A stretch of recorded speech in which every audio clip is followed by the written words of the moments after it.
Guru kami, Syekh Muhammad Mukhtar Asy-Syanqiti, beliau mengatakan, meskipun cuma dapat tahiyat akhir, bila memang orangnya berniat untuk jamaah, maka tetap dapat pahala jamaah. Sebagian ulama ada yang mengatakan, sebagaimana yang saya bilang tadi, minimal 1 rakaat. Dan 1 rakaat itu minimal rukuknya imam. Ini ada ikhtilaf. Adapun orang yang tertinggal dari sholat jamaah karena satu alasan, sedang dia sendiri seorang yang memang aktif mengerjakan sholat jamaah, kemudian dia datang dan mendapatkan bagian dari sholat, yaitu kurang dari 1 rakaat, maka dia telah ketinggalan sholat jamaah. Tetapi dia mendapatkan pahala dan keutamaan sholat jamaah karena niat baiknya dan karena adanya alasan. Ya.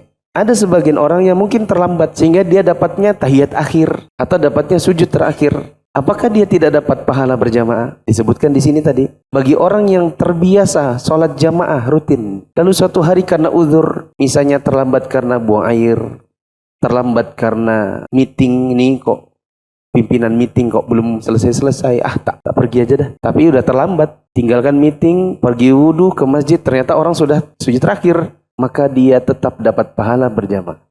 Dikarenakan 2 faktor. Apa saja? Karena rutin kebiasaan, satu lagi terlambatnya karena uzur. Ada orang rutin tapi nggak ada uzur, hari itu terlambat, gimana? Memang dia biasa sholat jamaah, cuman hari itu dapat teman ngobrol keasikan, sudah diingatkan tapi dia tetap terlambat, maka dia tidak dapat pahala jamaah.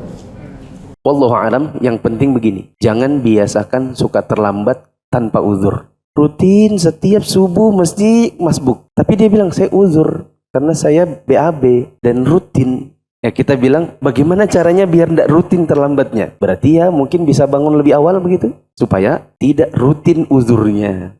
Hal tersebut didasarkan pada hadis Abu Hurairah radhiyallahu anhu. Dia bercerita, Nabi SAW bersabda, "Man tawaddu'a fa ahsana al-wudu'a thumma raha fa wajada an-nasa qad sallu, a'tahu Allahu 'azza wa jalla mithla ajri man sallaha wa hadaraha, la yanqusu dzalika min ajrihim syai'a." Barang siapa berwudu dan mengerjakannya dengan sebaik-baiknya, kemudian berangkat ke masjid untuk menunaikan salat, tetapi dia mendapatkan orang-orang telah mengerjakan salat, Allah yang Maha Perkasa lagi Maha Mulia akan memberinya pahala seperti pahala orang yang ikut mengerjakan salat dengan jamaah tanpa mengurangi pahala mereka sedikit pun. Juga didasarkan pada hadis Abu Musa radhiyallahu anhu.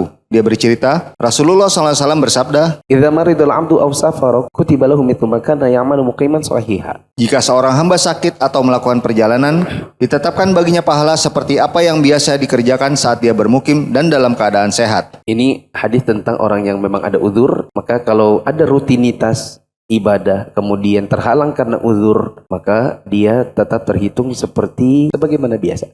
Serta didasarkan pada hadis Anas bin Malik radhiyallahu anhu dari Nabi SAW, beliau bersabda pada saat perang Tabuk, "Inna aqwaman bil madinati khalfana, ma salakna syi'ban wala wadiyan illa wa hum ma'ana fihi, habasahum al-'udhr." Ada orang, sekelompok orang di Madinah, kita tinggalin mereka. Mereka tidak ikut bersama kita dalam perang ini. Tapi meskipun mereka tidak ikut, tidaklah kita mendaki bukit menuruni lembah, melainkan mereka itu pahalanya sama seperti kita. Meskipun orang yang nggak hadir di sini. Kenapa begitu? Karena mereka sudah niat mau ikut perang, tapi tidak jadi karena terhalang uzur. Maka ini juga berlaku pada setiap hal yang kita sudah niat berupa kebaikan. Tidak jadi itu bukan karena kita cancel begitu saja, melainkan tidak jadi karena tidak bisa dilakukan akibat suatu uzur. Maka kita dicatat dapat pahalanya. Kapan seseorang dikatakan minimal 1 rakaat? Kembali kepada pembahasan yang awal, 1 rakaat itu baru terhitung kalau sempat dapat rukuknya imam. Berarti supaya dapat 1 rakaat paling akhir, minimal dapat rukuk terakhir imam. Ada ikhtilaf ulama. Wallahu alam, yang jelas kalau kita dapati cuman tinggal tahiyat akhir, maka kalau mau duduk ikutlah duduk. Takbir tahiyat akhir. Semoga dapat pahalanya.